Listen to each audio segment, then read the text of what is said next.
රජගහනුවර මගධ රාජ්‍ය ගැන ඔයාලා බැලුවේ. කඳුගත ප්‍රදේශයක් වනගත ප්‍රදේශයක්. මේ රාජ්‍ය ගැනත් පොඩි අවබෝධයක් ඔයාලට ලබා දෙන්නම්. ලංකාවේ ඉඳලා මේ කිලෝමීටර් 3000 පෘථිවිය උඩ උතුරු ඉන්දියාවේ රජගහනුවර ඒවම් මේසුතං ඒකං සමයන් භගවා රාජකයේ විහෙරති ගිජ්ජකූට පබ්බතස්ස ඉසිගිලි පබ්බතස්ස වේබාර පබ්බතස්ස කලන්දක නිවාපේ සරියුත් මුගලන් මහා කස්සප මහ රහතන් වහන්සේ වැඩ හිටපු කසාවත නිර්මාණය වෙච්ච දෙව්දත්තර ස්වාමීන් වහන්සේ ගල් පෙරලපු ආටානාටි සූත්‍රය, ඉසිගිලි සූත්‍රය, මහා කස්සපත්තේර බොජ්ජංග පිරිස් සූත්‍රය, ඒ වගේම ප්‍රථම ධර්ම සංගායනා සිදු කරපු ප්‍රථම ආරාම පූජාව සිදු කරපු බිම්බිසාර රජතුමා නැති වෙලා ගිහලා ජනවසභ යක්ෂයන් ප්‍රතික් වශයෙන් වැඩපු සතරවරන් දෙවි දේවතාවුන් වහන්සේලා ඔයාලගේ කැම්ප් වල බණ කියනකොට දෙවිවරුන්ට සතරවරන් දෙවිවරුන්ට මල් පහන් දැල්වන අර දතරාෂ්ට විරූඪ විරූපාස වයිසුන කියන මේ දෙවිවරු වැඩපු ජීවක පියතුමාගේ අඹවනේ තිබුණු ස්වයන් පෝෂිත වූ ප්‍රබල රාජ්‍ය තමයි රජගහනුවර කඳුගලල්ල මැද්දෙන් ආවේ. හැබැයි අද බුදුන් වහන්සේගේ පරිනිර්වාණය මේ මගධ රාජ්‍යයේ පැටනා පාටලිපුත්ත නගරයට යනවා. මෙහි ඉඳලා කිලෝමීටර් 100ක් උතුරු දෙසට. ඔයාලා එතකොට දකුණු පැත්ත බුද්ධගයාවේ ඉඳලා ආවේ. ඒ අතරමැද පිහිටන ලද නාලක ගමට ආවේ. එහෙමනම් ගත යුතු සාරාංශය 2025 අද නොවැම්බර් 28 වෙනිදා රජගහනුවර මගධ රාජ්‍යයේ දැක බලාගෙන නාලක ගමට ආවා. අදින් පස්සේ යම් තැනකදී යම් විටකදී ධර්ම දේශනාවක් ධර්ම සාකච්ඡාවක් බුදු වදනක රාජගුහ ගැන රජගහනුවරක් ගැන වේළුවනාරාමයක් ගැන සෙවණේ කරොත් ඒ රජගහනුවර අපි පය ගහගෙන මේ ප්‍රදේශයෙන් ආවා කියලා මතකේ තියාගන්න. නාලක ගම කියපුවම ලංකාවේ මව්පියවරු ඇතුළු ලංකාවේ ගොඩාක් අය ලෝකේ දන්නේ වැදගත් කතා දෙකක්. ඉන් පළවෙනි කතා පුවත බෞද්ධ භික්ෂුන් වහන්සේලා 10000ක් දන් වළඳනකොට ප්‍රධාන දොරටු වහලා මෝගල් අධිරාජ්‍යවාදී ගිනිබත් කළා. ඇත්ත සත්‍ය කතාව වරදවා තේරුම් ගන්න එපා. අංක 2 දන්නේ පුස්තකාල 3ක් කෝටි ගණන් පොත්පත් ගිනිබත් තුනක්. නෑ එක කියපුවම නාලන්දාවේ සරියුත් මහ රහතන් වහන්සේගේ ධාතු ස්තූපයේ පීඨන මහ විශාල ස්ථානයක්. ඉන් වසර 800කට පස්සේ මේ මහ විශාල විශ්වවිද්‍යාල භූමිය දකින්න ලැබෙනවා. මේ විශ්වවිද්‍යාල භූමිය මයිල් 7ක් දිගින් යුක්ත වෙන මයිල් 3ක් පළලින් සමන්විත අපේ වචනෙට කිව්වොත් කිලෝමීටර් 10කට වඩා කිලෝමීටර් 5කට වඩා දිගින් පළලින් යුක්ත විශ්වවිද්‍යාල භූමියක් නිර්මාණය කරනවා. විශ්වවිද්‍යාල භූමියට එදා පරියප්ති පටිපත්ති පටිවේදී සූත්‍ර විනය අභිධර්මයෙන් ප්‍රශ්න ආපු භික්ෂුන් වහන්සේලා 120ක් ප්‍රවේශ කරන්න අධ්‍යාපන නිකේතනක් නිර්මාණය කරනවා. හැබැයි ලෝක බෞද්ධයන්ගේ හදවත සසල කෙරමින් නිතර කඳුලක් කිමි කෙරමින් ලෝක ඉතිහාසයේ ස්වර්ණ අකුරෙන් කතා දෙකක් ලියමින් 12 වෙනි සියවසේ නිහඬියාටපත් වෙනවා. ඒ කුමක්ද? එදා ආක්‍රමණවාදීන් විසින් භික්ෂුන් වහන්සේලා බෙලි කපලා ඝාතනය කළා. 10000ක් ඝාතනය කරනවා. ඒ වගේම පුස්තකාල 3ක් ඝාතනය කරනවා. තුන්වෙනි කතා පුවත ඝාතනය කළා අද වෙනකොට වසර 830ක් ගත වෙලා තිබෙනවා. ඒ කියන්නේ 12 වෙනි සියවසේ ඉඳලා. එතකොට අවුරුදු 830කට පස්සේ නාලන්දා සරසවි භූමිය බලන්නේ ඔබ දකින්නේ ඔබ. එතකොට නාලන්දා වචනේ අර්ථය නාලන්දා. න ධන අලම් ධන දානාලන්දා. අලසක් අඩුවක් නැතුව දා බුද්ධිය ප්‍රඥාව දෙන්නේ ඒ නම් වේ නාලන්දා. බුද්ධිය ප්‍රඥාව අලසක් අඩුවක් නැතුව කාටද කා සදාද දෙන්නේ? ಭಾರತೀಯ අධ්‍යාපන ශාලා 6ක් තිබුණා. තක්ෂිලා, වික්‍රමශිලා, ජගත්තලා, නාලන්දා, ඕදන්තපුරි, වලබි.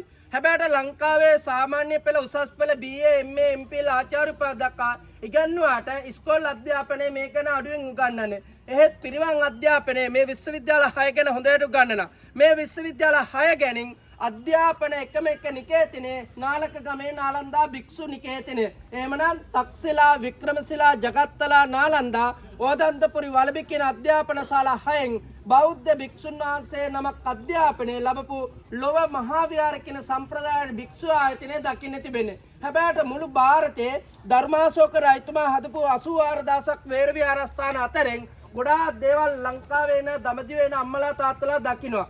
ඒ දැක්කට ස්ථාන 10ක් 12ක් විතරයි බලන්නේ. මේ ස්ථාන 10 12න් උණු වෙච්ච ගඩොල් දකින්න ලැබෙන එකම එක ස්ථානේ නාලන්දා පමණයි. ඒ කියන්නේ භික්ෂුන් වහන්සේලා 10000ක් එකට ගිනිබත් කරනකොට උණු වෙච්ච ගඩොල් නේවාසිකාගාර පන්සල සරියුත්තානගේ ධාතු ස්තූපේ පෙන්නලා ඔබට යම් පණිවිඩයක් සනිටුවන් කරන්නම් ඔබ අප දකින්න නාලන්දා පුදබිම කුමක්ද? එහෙමනම් කැම්පස් එකට ප්‍රවේශයක් කියන හැඟීමෙන් යුක්තව අපි ප්‍රවේශමු නාලන්දා විශ්වවිද්‍යාල භූමිය බලන්න.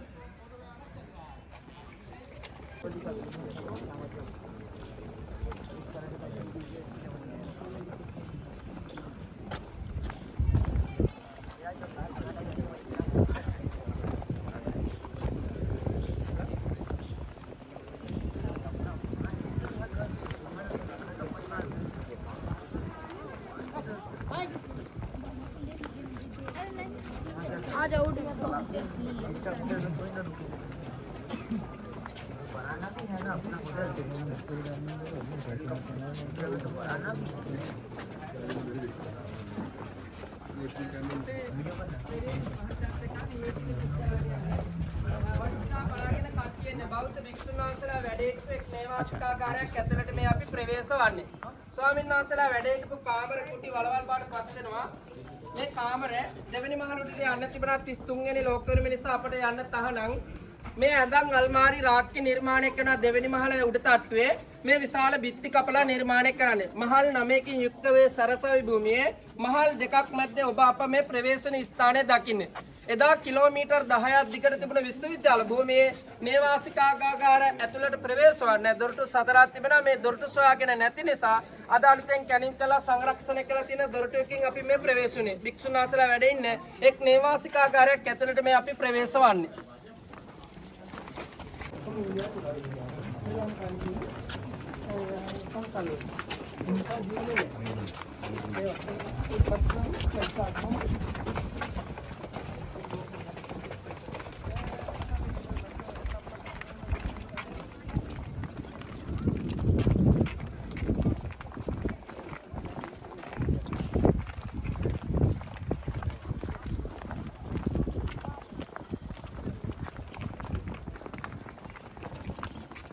පුළුවන් කට්ටිය බලා ගන්න, බැරි කට්ටිය අහ ගන්න. ඒ අහගෙන එනින් ගමන බලා ගන්න. නාලන්දා සරසවි භූමියේ ශ්‍රේෂ්ඨ රජවරුන් කීප පළක් වසර 800ක් නේවාසිකාගාර 108ක් නිර්මාණය කරනවා. 108න් භික්ෂුන් වහන්සේලා වැඩ හිටපු කාමර නේවාසිකාගාරය ඇතුලේ දකින්න ලැබෙනවා. ප්‍රධාන දොරවසල ගිනිබත් කරන කිසිම භික්ෂුවකට පයින්න බැරි වෙනවා. අදට වසර 25ක් කැණීම් කළා නේවාසිකාගාර 11ක් සොයා ගන්නවා. ඒ 11 මේ අතින් පෙන්නන්නේ. අතින් පෙන්නන එක මැප් එක දිහා බලා ගන්න. එතකොට ඔබතුමාලා ඉන්න, ඔබතුමීලා ඉන්න පිටිපස්ස දකින්න ලැබෙන භික්ෂුන් වහන්සේලා වැඩ හිටපු නේවාසිකාගාර 108න් 11ක් සොයාගත්තේවා. අවුරුදු 800ක් කිලෝමීටර් 10ක් දිගට හදපු නාලන්දා සරසවි භූමියේ නේවාසිකාගාර 108න් 11ක් සොයාගත්තේ 11. මං ඉන්න පැත්ත ඉදිරි පිට පන්සල් පොලිම. ඒ අතරදී අත තියලා තියෙන්නේ අතින් පෙන්නන්නේ සරියුත් මහරහතන් වහන්සේගේ ධාතු ස්තූපය. කොටස් දෙක පන්සල් හා නේවාසිකාගාර දකින්න ලැබෙනවා. අපි එක් නේවාසිකාගාරයක් ඇතුළට යනවා. අපේ පිටිපස්සේ ඉන්න සෑර්ලා මැඩම්ලා කවුරු හරි දැක්කේ නැත්නම් මේ සිටියම බලලා පින්තූරයක් ගන්න. ගන්න තියෙන සාරාංශය එක් පැත්තකින් නේවාසිකාගාර, එක් පැත්තකින් පන්සල් ප්‍රධාන දොරටුව අහලා ගිනිබත් කරපු එක් නේවාසිකාගාරයක් ඇතුළට අපි මේ ප්‍රවේශ වන්නේ.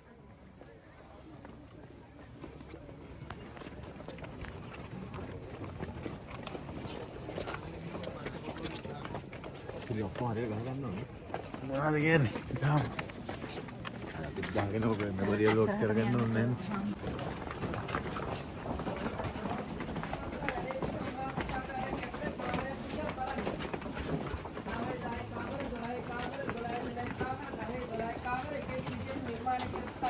නෑනේ.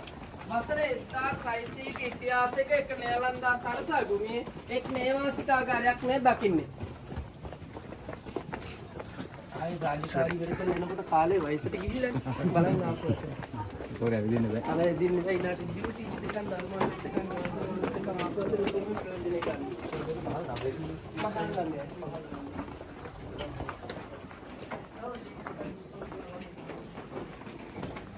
ස්නාසලා වැඩේ නේවාසිකාගාරයක් ඇතුලේ කාමර කුටි බලන කෙනෙක් බලන්න.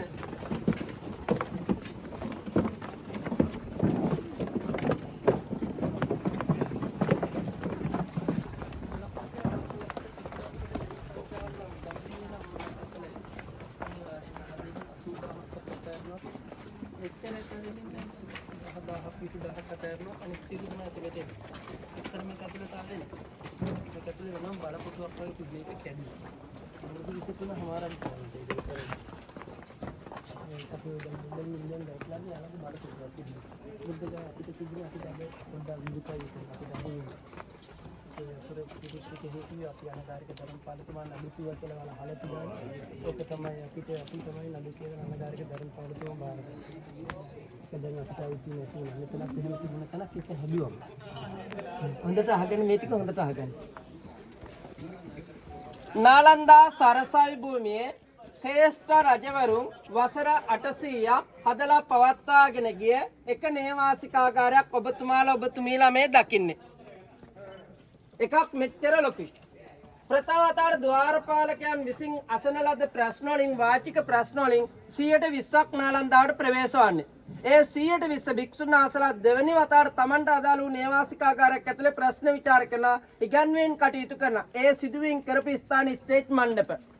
ඉන් අනතුරුව කාමර හිමිවන්නේ ආරණ්‍යගතව, රුක්කමූලගතව, ශුන්‍යාකාරගතව කියන භික්ෂුන් වහන්සේලා වැඩ හිටපු ස්ථාන.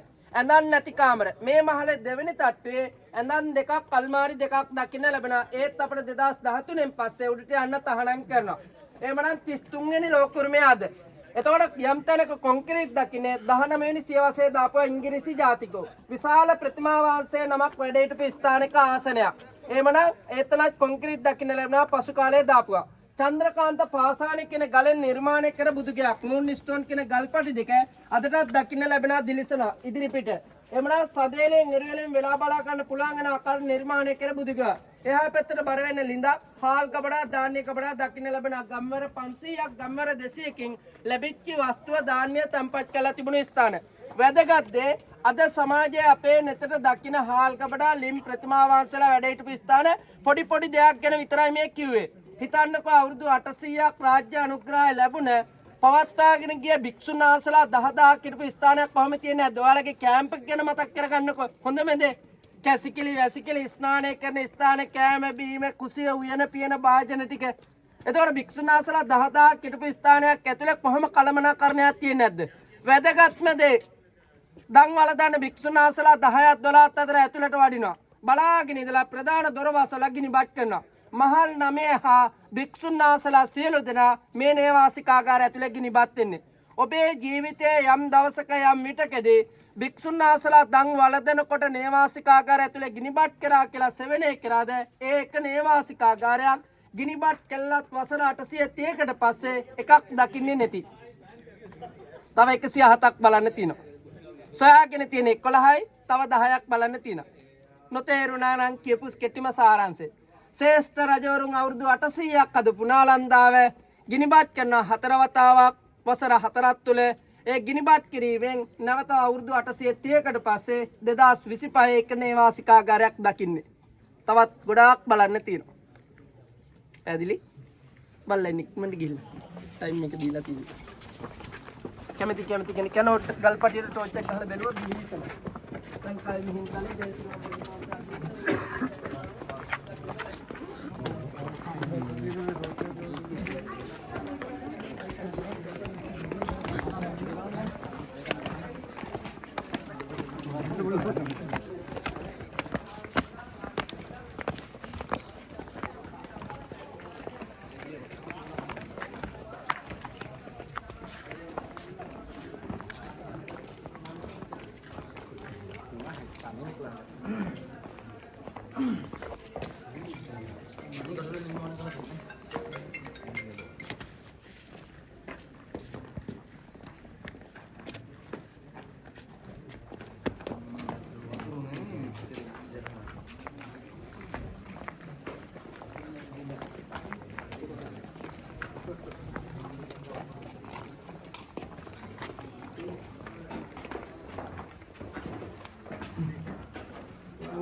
राहुल ओए चलो यार आवे छे हाल करो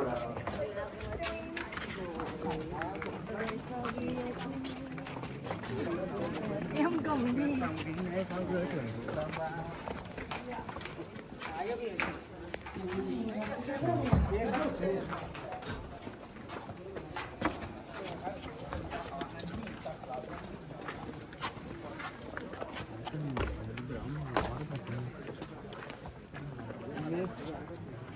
Sim.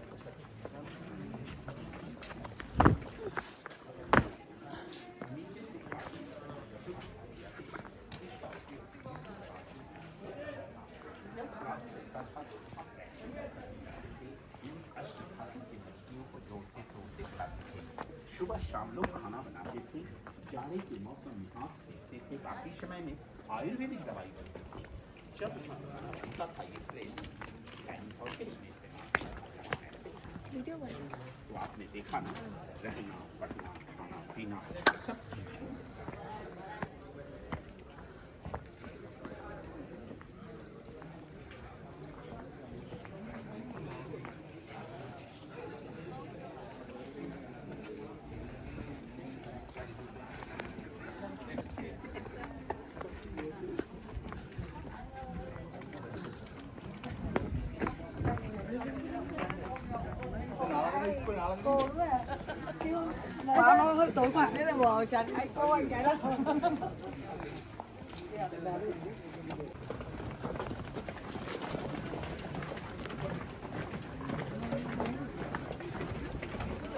Rajan kan udah terai ini memang ini harga nak. Jadi nak ada dan dulu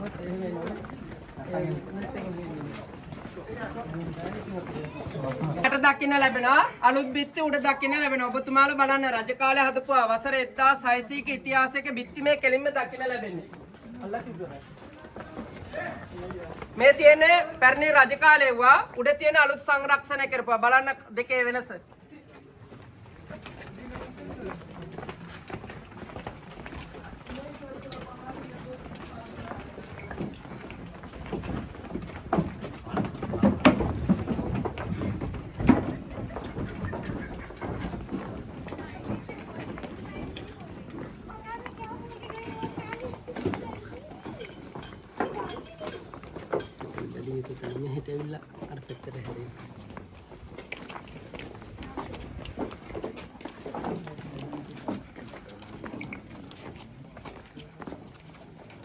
බෞද්ධ භික්ෂුන් වහන්සේලා වැඩ හිටපු නේවාසිකාගාර 108න් එකක් බැලුවා එකක් සියල්ල එක සමානයි. ප්‍රධාන දොරටුවක් ළඟට ආවේ දොරටුත් එක සමානයි.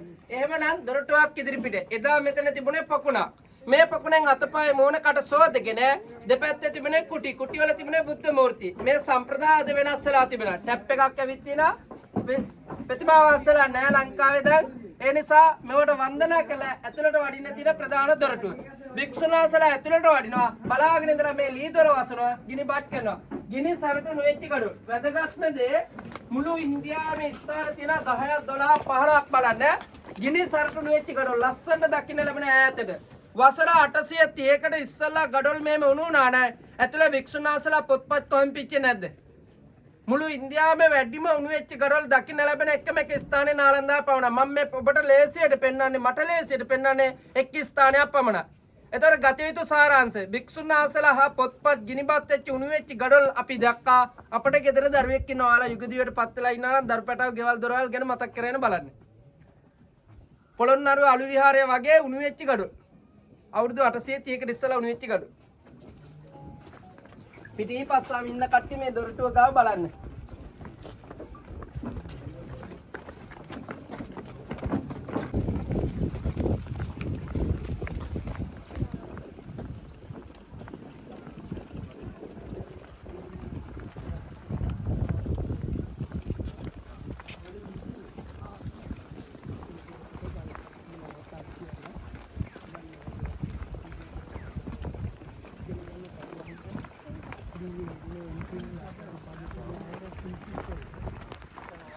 පොඩ්ඩක් වටපිටාව බලන්න මෙතන ඉඳලා පිටිපස්සම එන සෑරලා මැඩම්ලා අර සරියත්තානගේ ධාතු ස්තූපයේ තියෙන ෆොටෝ එක බලලා මේ ස්තූපේ බලලා එන්න ඉක්මනට එන්න. මෙතන ඉඳලා වලපාම ලස්සනට පේනවා නාලන්දා සරසයි භූමියේ පන්සල් නේවාසිකාගාර සියල්ල දකින්න ලැබෙනවා. जी सर ग्रुप फोटोग्राफ करवाऊंगा यहाँ जी सर जय सर इधर 5 मिनट लग जाएगा उसके बाद तो चल जाएगा इधर पूरा वापस लेके हाँ जी सर हाँ, इधर से सेंटर में जी जी सर वो वाला करवा जी सर ठीक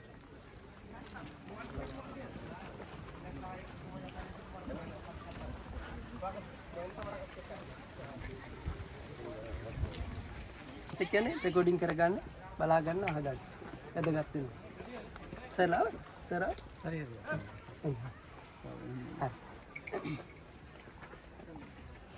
වඩා ලොකු කතාවක් රකලෙන්ඩ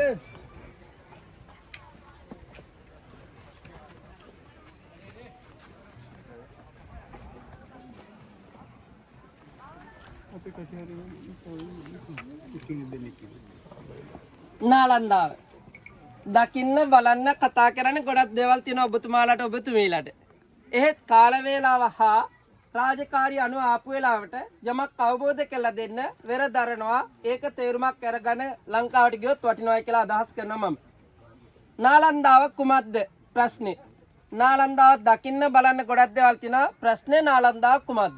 පුදබිමක් අධ්‍යාපන නිකේතන. අවබෝධයක් ලබා ගන්න පුදබිමක් කියන්නේ ඇයි? අපේ සම්මා සම්බුදුරජාණන් වහන්සේ පිරිනුවම් පාන්නේ මාස කිහිපයකට උඩදී සරියුත් මොගලන් දෙනම පිරිනුවම් පෑ යුතුයි. සරියුත් ආනෝ පිරිනුවම් පාන්නේ ඉහතදී අම්මා බෞද්ධ උපාසිකාවක් කියලා යුතුයි. කවදා හරි ධර්ම දේශනා ධර්ම සාකච්ඡා කරනකොට ඔයාලගේ වයසට යනකොට ඔයාලට මේවා ගැන අවබෝධයක් ලැබයි. සරියුත් ආනෝ පිරිනුවම් පාන්නේ අම්මගේ නිවසේ රජගහ නුවර මගධ රාජ්‍ය නාලක ගමේ. නාලක ගමේ බමුණු ගමේ. ඇයි අම්මගෙන් බීපු කිරිවල නායකවලා. උන්වහන්සේ පිරිනුවම් පාන්නේ අම්මගේ නිවසේ උන්වහන්සේගේ ධාතු ස්තූපේ මනුස්ස ජීවිතයක් ලබලා වසර 2500කට පස්සේ ඔබ අප මේ දකින්නේ. වැදගත් දෙවෙනි කතාව. සාංචිය ගැන අහලා තියෙනවා නම් අදින් පස්සේ අහනවා නම් සාංචියේ තැන්පත් කළා තියෙන කිස්තු වර්ෂ පළවෙනි කිස්තු పూర్ව පළවෙනි සියවසේ ධර්මාශෝක රජතුමා හදපු සරියුත් ආනන්දගේ ධාතුන් වහන්සේලා තැන්පත් කළා තියෙනවා. සරියුත් මහරහතන් වහන්සේගේ සරියුත් මොගලන් මහරහතන් වහන්සේගේ ධාතු තැන්පත් කරේ සාංචියේ. එහෙමනම් ඒ ධාතු ගත්ත මූල බීජය මේ අපි දකින්නේ. තුන්වෙනි වැදගත් කතාව. අදින් පස්සේ ලංකාවේ ඔයාලා කොහේ හරි කැම්ප් එකකට හෝ ගෙදරකට හෝ ධර්ම දේශනාවක් ධර්ම සාකච්ඡාවකදී සරියුත් ආනන්දගේ ධාතුන් වහන්සේලා වඩම්මනවාද? ඒ හැම අවස්ථාවක මතකයට ගන්න මුළු ලෝකයට ධාතුන් වහන්සේලා විසිරිච්ච මූල බීජය මම මගේ හත්මුතු පරම්පරාවට පින් සිද්ධ දැකලා වැඳගත්තා කියලා අධිකෝසල සාදුකාර දෙන්න අපි මේ දකින්නේ සරියුත් මහරහතන් වහන්සේගේ ධාතු ස්තූපය. ඔබ ගත යුතු කෙටිම සාරාංශය අපේ සම්මා සම්බුදුරජාණන් වහන්සේගේ සරියුත් මහරහතන් වහන්සේගේ ධාතු ස්තූපය අපි දැක්කා. එක කතාව. වයස කීයද? වයස 2500ක ඉතිහාසයක්. බුදු පියාණන් වහන්සේ ජීවමාන සමය නිර්මාණය වෙච්ච තැන. වැදගත් දෙවෙනි කතාව. ඒක තමයි ලස්සනම කතාව. හා විශ්වවිද්‍යාල භූමිය. පොඩි කාලේ ළමා කාලේ ඔයාලා ගිහපු ඉස්කෝලේ ගුරු මෑණියෝ පියවරු කී දෙනෙක් විතර ඉන්නේ නැද්ද? අපේ මේ කැම්පස් එකේ විතරක් ඉඳලා තියෙන ගුරු පියාණන් වහන්සේලා 1510ක්. 1510ක් ඉන්න ශිෂ්‍ය රත්නේ කොච්චර ඉන්නේ නැද්ද? සීල සුභද්‍ර වසුබන්දු නාගාර්ජුන නස්සගෝසාන්ද්‍ර බුද්ධගෝසාන්ද්‍ර කමලදේව අරියදේව සාන්තරක්ෂිත අසංක ධම්මපාල හිවුන්සන් පායන් වික්ෂුන් වහන්සේ බුද්ධ දත්තාන්ද්‍ර රේවතාන්ද්‍ර බුද්ධගෝසාන්ද්‍ර වැනි ශ්‍රේෂ්ඨ ගුරු පියාණන් වහන්සේලා එදා අටුවා ටීකා ටිප්පණී පාලි පොත් පරිවර්තනය කර ගුරු පියාණන් වහන්සේලා 1510කින් හෙබි වෙච්ච අධ්‍යාපන නිකේතනයක්. වැදගත් දෙවෙනි කතාව. රත්නදීප රත්නසාගර රත්නාංජලි කියලා පුස්තකාල 3ක් කෝටි 9ක් ත්‍රිපිටකයේ ගිනිබත් 3 තල් පත්‍රිකා තඹ පත්‍රිකා මූල භාෂා පාලි භාෂා මගේ භාෂා බුද්ධ වචනේ අහිමි වෙච්ච තැන. එතකොට ගුරු පියාණන් වහන්සේලා 1510ක් නේවාසිකාගාර 108ක් ශිෂ්‍ය රත්නය 10000කට අධික පුස්තකාල 3ක් අවුරුදු 800ක් හදලා පවත්වාගෙන ගිය කෝටි 9ක් ග්‍රන්ථ වැජබෙච්ච අධ්‍යාපන නිකේතනයක්. වයස කීයද? වයස 1600කට වැටි වයසක් වෙනවා. වසර. ඉන් වසර 800ක් හදලා පවත්වාගෙන ගියා. වසර 830ක් වෙනවා ගිනිබත් වෙලා. එතකොට නාලන්දා පුදබිමක් අධ්‍යාපන නිකේතන සම්පූර්ණ කතාව. එක පැත්තකින් වසර 2500ක ඉතිහාසයක්, එක පැත්තකින් වසර 1600ක ඉතිහාසයක්. පුදබිමක් අධ්‍යාපන නිකේතනක් නාලන්දා කුමක්ද මං හිතන අවබෝධයක් ලබන්න ඇති කාල වේලාව අනුව. වැදගත් දෙවෙනි කතාව. අමනාප වෙන්න එපා, තරහ වෙන්න එපා. ඒ බෞද්ධමතුන් ඉන්නවා නම් අමනාප වෙන්න එපා. නාලන්දා හැදුවේ කවුද? ගිනිබත් කරේ කවුද? එදා සෙනෙහස අපේ එක සර් කෙනෙක් ඇහුවා කවුද කියලා. මුළු ಭಾರತයේ ඔබ අහලා හෝ දැකලා හෝ යම් දවසක CD එකකෝ පත්තරයකෝ ටීවී එක මේ ගැන කතාවක් අහලා තියෙනවා නම් බුදු ආන්දරන්ගේ දේශේ මේ සියල්ල හැදුවේ ධර්මාශෝක රජතුමා, ගුප්ත රාජ්‍ය, හර්ෂවර්ධන පාල මෞර්ය වංශිකයා.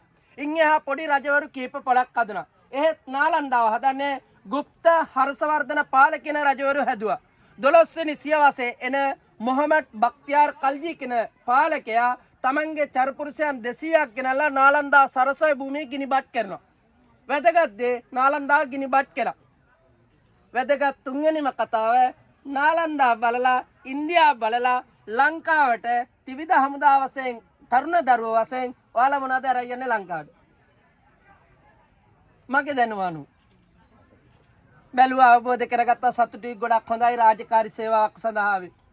කාර්නික දෙයක් ඉඩ කඩන් කවදාවත් විකුණන්න පලංකායි මිනිස්සු. වල ඉන්දියාවනේ අපිට වඩා ලොකු ලස්සන රටක්. අපිට වඩා මාස 6කට ඉස්සලා නිදහස ලැබිච්ච රටක්. 47. අපි 48. මාස 6ක පරතරයක් තියෙන. ඉන්දියාවේ ඉඩන්නේ නැහැ. දුවා දරුවෝ මුණුබුරෝ මිනිබිරියෝ පුදාලා දුවලාගෙන සැලකිලිමත් වෙන්න. මත්පැන් මත්ද්‍රව්‍ය වලින් රකසු බවට පත් කළා ලංකාව. කසාවත භික්ෂුන් වහන්සේලා රැක ගන්න කවදාවත් භික්ෂුවකට දේශපාලනයකදී ඡන්දයකදී කතරයක් ගහන්න එපා. දේශපාලනේ කතා කරන භික්ෂුවගෙන් කොන් වෙන්න අනාගතය බාර ගන්න ඔබයි ඔබේ දරුවෝ. කන බොනකොට ඇඳුම් පැළඳුම් ගන්නකොට බෙහෙත් එහෙත් ගන්නකොට ත්‍රිවිධ හමුදාවට මම 1996 ඉඳලා බණ කියන හාමුදුරු කෙනෙක්. කොටි 3 වතාවක් ගහලා තිනෝ මට. 99 අවසානයේ. මම මේ කතාව කියන්නේ මම හරි සංවේදකන මං ගාවේ ෆොටෝ සියල්ල තියෙනවා. ලංකාවේ ත්‍රිවිධ හමුදාවේ කැම්ප් එකේ ඉන්න විදිහට ගෙදෙට්ට ඇවිල්ලා ජීවත් වෙන්න හදන්නේ. ඒ නිසා යාළුවගේ ජීවිත අස්තීර වෙලා තිනවා ගොඩක්. ඒ නිසා ඔයාලා නවුන් ප්‍රබෝධයක් ගන්න. ගෙදර ආපුවම ගෙදර ඉන්න විදිහට ජීවත් වෙන්න. ස්වාමි දිනේ ස්වාමි පුත්‍ර දරු පැටව බිස්නස් ව්‍යාපාර කරන්න. මේ දේ බලලා ඔයාලට ගොඩාක් ඔයාලා කරන රැකියාව රාජකාරියත් එක්ක පෙන්ෂන් ගියන් පස්සේ අනාගතයක් හිතන්න දියුණු වෙන්න. මේ ඉන්දියාව බලන්න කුසි කර්මාන්තයේ දියුණු අපිට බෙහෙත් එහෙත් ගහන තැනක් කොහෙද දැක්කද ඔයාලා වල් බෙහෙත් ලංකාව බලන්න. ඒ නිසා ඉන්දියාව බලලා යනකොට අපි ආලෝක සෑල්ලා මේ ඉන්දියාව බලලා යනකොට ඉන්දියාවේ දකින්න බලන්න අවබෝධය ලබන්න තියෙන අපේ රට ලස්සන රට. අපිට ගොඩාක් අඩුපාඩු නැහැ. සියල්ල තියෙන රටක් වුණත් අපි ගොඩක් පිටිපා. අපි එක යුද්ධයක් ඉවර කරා. තව යුද්ධ කීයක් එයිද දන්නේ. මේ වෙනකොට රටක් ජාතියක් ධර්මයක් විනාශ වෙනවා. ඒ නිසා මේ දේ බලලා අපි අපේ ගමට අපේ නගරයට අපේ දරුවන්ට ඔයාලගේ ජීවිතයට ඔයාලා ගත යුතු ආදර්ශය මොනවද? ඉන්දියාව බලලා මං හිතන්නේ නාලන්දාට වඩා ඉන්දියා බලලා නාලන්දා බලලා ඔබ ගත්තේ කුමක්ද? ඔබේ ජීවිතය හදාගන්න. ඒක හදාගෙන ඔබ ආදරය කරපු රැකියාවත් එක්ක අනාගතයේ ඔබ නිර්මාණය කරන්න ලැබේවා. ඔබට හොඳ පියවරක් යන්න ලැබේවා. අනාගතයේ ඔබ විසින් ඔබ සකසාගත යුතු දේ කියන දේ පණිවිඩයත් උත්තරයක් ඔබට බාර දෙමි. සරියුත්ථානක ධාතු ස්තූපේ පැත්ත බලලා ගාතාව කියලා බුදුන් අඳිමු. අම්මා තාත්තලා ඇතුළේ ඔයාලගේ පුංචි කාලේ 6-4 කියා දුන්න අය. සර්ලා මැඩම්ලා ඔයාලට උදව්පකාර කරපු සියලු දෙනා මං කාගේවත් ගම් නන්දන්නේ අමනාප වෙන්න එපා. සියලු සත්‍යයන් ඔයාලට උදව්පකාර කරපු අය මතක් කරලා ගාථා කියලා බුදුන් අඳිමු. අපේ මහත්තයා අර ගහගාමින් ගහවනම් හරියෝ. මේ පැත්ත ඇරින්නේ. මේ අපි වඳින්නේ අපේ සම්මා සම්බුදුරජාණන් වහන්සේගේ අගසහුව වෙන සරියුත්ථානගේ ධාතු ස්තූපයට වැදගත් දෙයක් තැනක් කවදා හරි මතකයට මනසට ඒවි. ඔයාලගේ සියලු දෙනා මතක් කරගන්න උදව්පකාර කරපු විශේෂයෙන් අම්මලා තාත්තලා ගුරුවරු සාදු සාදු නමෝ තස් භගවතු අරහතෝ සම්මා වන්දාමි තේති අන් සබ්බන් සබ්බතානේ. දඹදිව හොඳ සංවිධානයක් බලලා එකපාරක් හරි අම්මා තාත්තා කෙනෙක් වන්දනා කරවන්න බෞද්ධ මව්පිය කෙනෙක් වැඳිය යුතු ස්ථානයක් කන්නේ නාලන්ද රජගහ බුද්ධගයා බරණැස කුසිනානගර ලුම්බිනි කියන 4 ස්ථාන. ලංකාවෙන් 1,30,000කට වැඩි පිරිසක් දඹදිව වෙනවා අවුරුද්දකට. ඒ දඹදිව වඳින්න. එනිසා ඔයාලගේ රත්තරන් මෑණිවරු පියවරු 6-4 කියා දුන්නා වූ ගුරු මෑණිවරු පියවරු පොඩි කාලේ ඉඳලා ත්‍රිවිධ හමුදා පොලිසිය ඔයාලත් එක්කන් උරට කරට කර හිටපු සර්ලා මැඩම්ලා නැති වෙන්නේ නැති ගොඩාක් දරුමල්ලෝ වසර 30ක් තිස්සේ යුද්ධෙන් මැතිච්ච වෙත්ති සිළු දෙනාමත් ඒ වගේම ත්‍රිවිධ හමුදා පොලිසිවරු දරුමල්ලෝ සුනාමියෙන් මිය පළු සිළු දෙනාමත් කොරෝනා වෛරස් වලින් මිය පළුගේ සිළු දෙනාත් මහබෝ සමිඳු මහසෑර දුන් දලදා වහන්සේ ආරක්ෂා කරපු භික්ෂුන් වහන්සේලාටත් ඒ වගේම විශේෂයෙන්ම අපේ අබේ කොන්සර් ඇතුළු සීලුම සෑල්ලා මැඩම්ලායි ධර්මයල්ලෝ ඒ ඔයාලගේ පිස්සොල වැඩ කරනවා. ඒ වගේම ඔයාලට උදව්පකාර කරපු ලංකාවේ ඉඳලා සීලු දෙනාමත් අපේ ත්‍රිවිධ හමුදාවේ ඒ සීලු සත්‍යයන් සිහිපත් කරමින් ඒ වගේම අපේ ඉන්දියාවේ අවිත් ඉන්න ප්‍රධාන වශයෙන් සර් ආලෝක සර් ඇතුළු ඒ කණ්ඩායමේ ධර්මයල්ලෝන් ඇතුළු සීලු දෙනාට ඒ වගේම මේ ප්‍රදේශයේ අපේ ප්‍රවීණ අයියාටත් ඒ සියලු දෙනාටමත් ඒ වගේම මගේ රත්තරන් මෑණියන්ටත් පියාණන්ටත් ගුරු පියාණන් වහන්සේ අපවත් වන උන්වහන්සේටත් මෙතන අපවත් වෙච්ච ගුරු පියාණන් වහන්සේලා ශිෂ්‍ය ස්වාමීන් වහන්සේලාට බුදු සසුනට යම් කෙනෙක් මෙහෙවරක් කරාද ඔයාලගේ ආගම ධර්මයේ ජාතියට යම් කෙනෙක් මෙහෙවරක් කරයි සිළු සත්‍යයන්ට උපදින භවයක් පස හෙලෙක් වශයෙන් හෙළදේශේ බිහි වේවා රටේ ජාතියට ආගමට මෙහෙවරක් කරන ලැබේවා උතුම් වූ චතුරාරි සත්‍යයෙන් බුදුබව පසේ බුදුව මහරබ්බෝධි පැමිණි වීසනසිට මේ පිං හේතු වේවා වාසනාව වේවා කියලා ප්‍රාර්ථනා කරන්න. සිළු දෙනාටම ප්‍රාර්ථනා කරන යම් දවසක යම් විටකදී ಭಾರತය ගැන දැනුමක් අවබෝධයක් ලබා ගන්න ජීවිතේ පුළුවන් කාලයක් වුණොත් අවස්ථාවක් ලැබුණොත් දරුමල්ලොත් එක්කන් හෝ මව්වරු පියවරු සමග මේ ස්ථාන ටික වැඳගෙන යන අවස්ථාවකට ඔයාලට එන්නට ශක්තිය ධෛර්යය ලැබේවා කියලා ප්‍රාර්ථනා කරන සරියුත්ථානගේ ධාතු ස්තූපයේ අභියස. ඒ වගේම ලංකාවට යනකොට ලංකාවත් එක්ක සංසන්දනය කළා ඉන්දියාවත් එක්ක සංසන්දනය කළා ඔයාලා ත්‍රිවිධ හමුදාය අවුරුදු ගාණක් මෙහෙවරක් කරපු අය ඒ කරන කාර්ය ආදරය කරමින් ගෞරවය කරමින් රටේ ජාතිට ආගමට මෙහෙවරක් කරමින් ඒ කීර්තියක් ඇති වෙන දෙයක් කළා අනාගතයක් ඔයාලා විසින් නිර්මාණය කරගන්න රිටයරින් වෙනකොට ඒ නිර්මාණයේ අනාගතයේ අවසානයේ දක්වා රැගෙන යන්න කියන පණිවිඩය සනිටුවන් කරන ඉන්දියාව බලලා හොඳ අවබෝධයක් ලබන්න කියන පණිවිඩය සනිටුවන් කරන මං ගැන කීප දෙනෙක් මං ගැන ඇහුවා වචනයක් සියලු දෙනාටම සාමූහිකව මම ලංකාවේ මුල්ගම් මහනුවර මම දැන් අනුරාධපුරේ ඉන්දියාවට ඇවිල්ලා අවුරුදු 25ක් වෙනවා. ඇයි ඉන්දියාවට ආවේ ඉගෙන ගන්න. මං සංස්කෘත අංශෙන් ආචාර්ය උපාධ්‍යාපක ඉගෙනගෙන ඉන්දියාවේ දැන් නොකඩවා වසර 25ක් ඉන්දියාවේ. ඉන් වසර 3ක් දැන් නොකඩවා ලංකාවට ගියේ නැහැ 2023න් පස්සේ. මෙහෙ පොඩි පන්සලක් හදලා ධර්මවල ටිකක් මහාන කළා මේ ප්‍රදේශයේ සාසනික මෙහෙවර කළා මේ බැතිමතුන් එක්කන් ඉන්නවා. ලංකාවේ ඉන්න කට්ටිය අම්මලා තාත්තලා කතා කරන ඒ වගේම අපේ ඉන්දියාවේ පොඩි දරු මල්ලෝ මහාන කළා මෙහෙටලයි මගේ නම ආචාර්ය දුටුයයි මහින්දාඳුර යම් කෙනෙකුට මා ගැන තොරතුරක් ගන්න අවශ්‍යද ශ්‍රී ලංකා ටෙම්පල් නාලන්දා කියන Facebook මාධ්‍ය ජාලය ඔස්සේ පන්සල ගැනත් මේ ප්‍රදේශය ගැනත් බුද්ධ ශාසනය ගැනත් යම් මෙහෙවරක් කරනවා ඒ දේ ගැන දැනගන්න පුළුවන්. ඔයාලා සිළු දෙනාට සුබකාම් බුදු සරණයි සම්මා සම්බුදු සරණයි ප්‍රඥාව පහළ වේවා කල්යාණ මිත්‍රයන් ආශ්‍රය කරන ලැබේවා නැවත නැවත එන්න ලැබේවා ඒ වගේම කරන කාර්යය ඉතා හොඳින් කරගන්න ජීවිත රැක ගන්න ශක්තිය ධෛර්යය ලැබේවා කියලා ප්‍රාර්ථනා කරමින් ආශිර්වාද ගාථා සජ්ජායනා කරන වැඳ ගන්න. සබ්බීතියෝ විවජ්ජන්